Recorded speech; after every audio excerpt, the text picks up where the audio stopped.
As many of us are working from home with young children, we now have the added task of homeschooling on our plates. This week on Community Link, we found a pro. We're going to be chatting with a family with 4 young children in the house who chose to homeschool last year. Michelle, you have 4 children, all under the age of 7. Is that correct?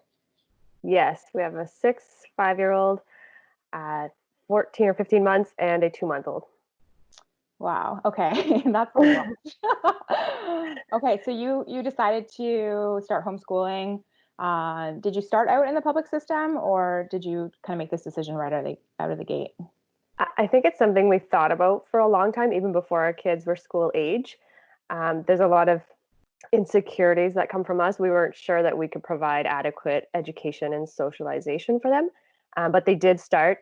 My son went to JK and SK, and my daughter did JK for a year before we pulled them out and decided to homeschool.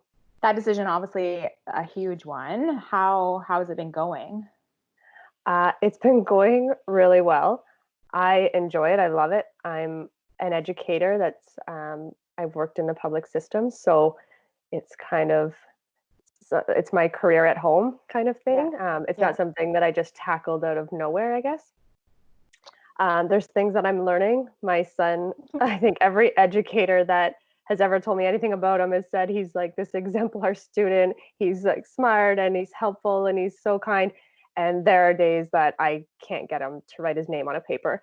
And I think we have to realize that what we're doing when I'm homeschooling, and as everyone's trying right now, we have 2 roles. We're a teacher and we're mom. And sometimes in that moment when he's struggling with me and he doesn't want to write his name down, I'm not a teacher. I'm mom in that moment. That's just and that's okay. I have a 6-year-old, so grade 1, and it's that cardinal kind of everyone else can get him to do it, but I can't. So you kind of get down on yourself a little bit that you can't actually get them to focus.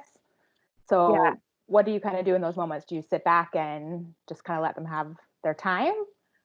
I do. Obviously, it can't be all the time when you're homeschooling permanently. There has to be progression, right? But I do take a step back sometimes myself and take it easy on myself and take it easy on them, because it's a different situation. It's a different environment, and I'm playing a different role for them. So I do let them have their space, let them have their time, and just come back to it another time. Mm-hmm. How do you kind of make that structure, that shift, I guess, from mom to teacher? Like, do you have a set schedule? I know kids thrive on routine. Everyone says that, but it's so hard that we've been pulled out of our routines and now we're trying to kind of implement this new one and we're not even necessarily comfortable with it. So how do you tackle that? Yeah. I think having a set location is important. So we have a table downstairs. It's obviously a more permanent structure than everyone would have right now, just getting thrown into it. But we have a table that we go to that's our school area, and that's our sit down area. That doesn't mean that that's where all of our learning happens, that we go outside, we are all over the place with 4 kids, but that set area, they have that routine, and that's where we do our schoolwork. It's also we do a lot in the morning, right after breakfast. Most educators in the system will tell you that's why they schedule math in the first hour of the day, because that's when they're most alert and they're most ready.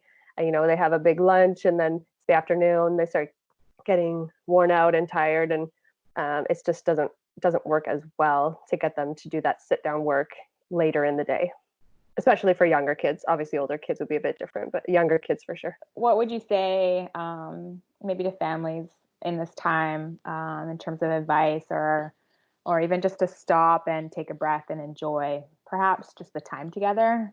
Yeah, so I think it's important that parents know that learning doesn't always look like a table and a pencil. Learning can happen anywhere. It can be reading a recipe book together and dealing with measuring cups. It can be sitting on the couch together for an afternoon just looking at books, or watching a nature show, having some popcorn. It can be planting a flower and learning how to keep it alive.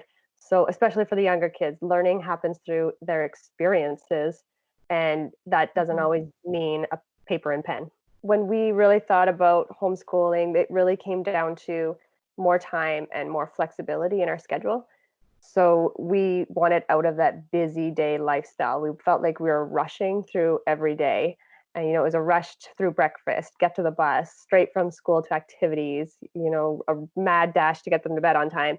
And we just wanted out of that. And this allowed us to have more time. We felt like we had to fit in family time or schedule it in. And that we just wanted to make that family time more of a priority and to just become easier. And then the flexibility, we wanted to teach our kids life skills. We wanted to be able to fit in planting a garden and learning about money and laundry and baking and cooking. And what we've really got out of it that was really nice is we've been able to extend that to grandparents that are in the area. They go to grandma's and they bake with her. They'll eventually learn how to sew with her.